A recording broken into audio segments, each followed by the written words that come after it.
ಅಲ್ಲ, ಮಂತ್ರಾಕ್ಷತೆ ವಿಷಯ ಬಗ್ಗೆ ನಿನ್ನೆನೇ ಹೇಳಿದೆ ನಾನು. ಮಂತ್ರಾಕ್ಷತೆ ನಾವು ಕೊಡ್ತಾ ಇದ್ದೇವೆ ಮತ್ತು ಇದರ ಕಾಂಟ್ರವರ್ಸಿ ಕ್ರಿಯೇಟ್ ಮಾಡಬೇಕು ಅಂಥೇಳಿ ಅವರು ಪ್ರಯತ್ನ ಮಾಡ್ತಾಯಿದ್ದಾರೆ. ನಮಗೆ ರಾಮ ಮಂದಿರದ ಉದ್ಘಾಟನೆ ಅತ್ಯಂತ ಸುಸೂತ್ರವಾಗಿ ಸುಸಂಪನ್ನವಾಗಿ ಆಗಬೇಕು. ಎಲ್ಲ ಭಕ್ತರು ಇದರಲ್ಲಿ ಇನ್ವಾಲ್ವ್ ಆಗಬೇಕು. ಇದು ಭಕ್ತಿ, ಉತ್ಸಾಹ, ಶ್ರದ್ಧೆಯಿಂದ ನಡೆಯುವಂಥ ಕಾರ್ಯಕ್ರಮ. ಆದರೆ ನಮ್ಮ ಅಕ್ಕಿ ತೊಗೊಂಡು ನಿಮ್ಮ ಅಕ್ಕಿಯಿಂದ ನೀವು ಕೊಟ್ಟಿರಲಿಲ್ಲಪ್ಪ, ಸುಳ್ಳು ಹೇಳೋರಿಗೆ ನಾಚಿಕೆ ಮಾನ ಮರ್ಯಾದೆ ಇರೋದಿಲ್ಲ. ಇನ್ನು ಬೇಕಾದ ಹೇಳ್ತಾರೆ. ನಮ್ಮ ಅಕ್ಕಿ ತೊಗೊಂಡು ಕೊಡ್ರಿ, ನಿಮ್ಮ ಅಕ್ಕಿ ಒಂದು ಕಾಳು ಅಕ್ಕಿ ಕೊಟ್ಟಿಲ್ಲ ನೀವು. ಅಂದ್ರೆ ಶ್ರೀರಾಮನ ಇಲ್ಲ ಅಂತ ಮೊದಲು ಸುಳ್ಳು ಹೇಳಿದ್ರಿ.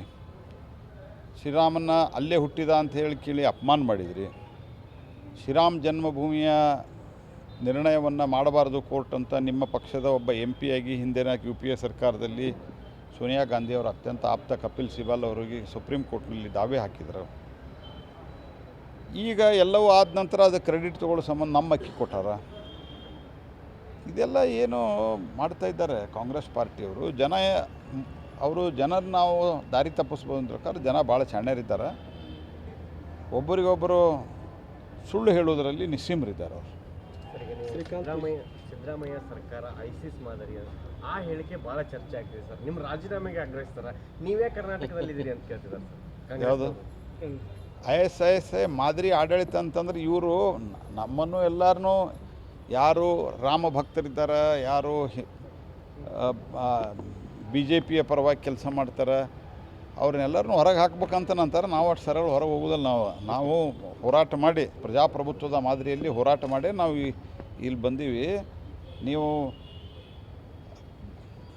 ಹುಬ್ಬಳ್ಳಿಯ ಪೊಲೀಸ್ ಸ್ಟೇಷನ್ ಮೇಲೆ ಅಟ್ಯಾಕ್ ಆದವರು ನಿಮ್ಗೆ ಅಮಾಯಕರು, KJ ಹಳ್ಳಿ DJ ಹಳ್ಳಿ ಅಮಾಯಕರು, PFI ಕಾರ್ಯಕರ್ತರ ಅಮಾಯಕರು, ಶ್ರೀಕಾಂತ್ ಪೂಜಾರಿ ಮಂಗಳೂರು ಬಾಂಬ್ ಬ್ಲಾಸ್ಟ್ರು ಅವನು ಅಮಾಯಕ ಸಹೋದರವ.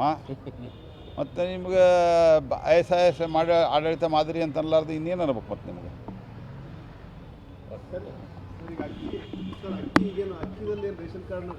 ರೇಷನ್ ಚೀಟಿನಲ್ಲಿ ರಾಜ್ಯ ಸರ್ಕಾರದ ಪಾಲಿಲ್ಲ, ಇದು ಬರೀ ಕೇಂದ್ರದಷ್ಟೇ ಮಾಡ್ತಾರೆ. ಅಲ್ಲ, ಅದು ಕೇಂದ್ರದ್ದು ಇದೆ. ಇಡೀ ರಾಜ್ಯಾದ್ಯಂತ ಪ್ರಧಾನಮಂತ್ರಿ ಗರೀಬ್ ಕಲ್ಯಾಣ ಅನ್ನ ಯೋಜನೆಯೊಳಗೆ ಕೊಡ್ತಾ ಇರುವಂಥದ್ದು. ಅದನ್ನು ಆ ರಸೀದಿ ಕೊಡ್ರಿ ಅಂತ ಹೇಳಿವಿ ನಾವು. ಯಾಕಂದ್ರೆ ಇಲ್ಲಾಂದ್ರೆ ಏನಾಗ್ತದೆ, ಎಷ್ಟು KG ಏನೋ ಅದು ರೆಕಾರ್ಡ್ ಉಳಿದಿಲ್ಲ. ನಮ್ಮದು ನಿಮ್ಮದು ಅಂತ ಹೇಳೋದಕ್ಕಿಂತ ರೆಕಾರ್ಡ್ ಬೇಕಲ್ಲ, ಎಷ್ಟು ಕೊಟ್ರಿ ಎಷ್ಟಿಲ್ಲ ಅಂತ. ಹಂಗೆ ಫ್ರೀ ಏನೂ ಕೊಡೋದಿಲ್ಲ ಅಂತಂದ್ರೆ ಅವ್ರು ಕೊಟ್ಟಾರಲ್ಲಿ ಹೆಂಗೆ ಗೊತ್ತಾಗ್ಬೇಕು? ನಾವು ಇಲ್ಲೇ ಒಂದು ಓಣಿಯೊಳಗೆ ಉದಾಹರಣೆಗೆ ಹೇಳೋದು, 100 ಮನೆಯವ ಅಂತ ಇಟ್ಕೋರಿ. 100 ಮನೆಯವರು ಒಯ್ದಾರ ಅಂತ ತಿಳ್ಕೊಂಡ್ರೆ ಯಾರಿದೆ? ಆ ಚೀಟಿ ಕೊಟ್ರೆ ನಾಳೆ ಆ ಚೀಟಿ ಪ್ರಕಾರ ಕಂಪ್ಯೂಟರೈಸ್ಡ್ ಚೀಟಿ ಇರ್ತದೆ. ನಾಳೆ ಯಾರಾದರೂ ವೆರಿಫೈ ಮಾಡಿದರೆ ತಪ್ಪು ಗಪ್ಪ ಆದರೆ ಸಿಗ್ತಾವೆ. ಇವ್ರು ನಾವು ರಸೀದಿ ಕೊಡೋದಿಲ್ಲ ಅಂತಂದ್ರೆ ಅರ್ಥೇನ?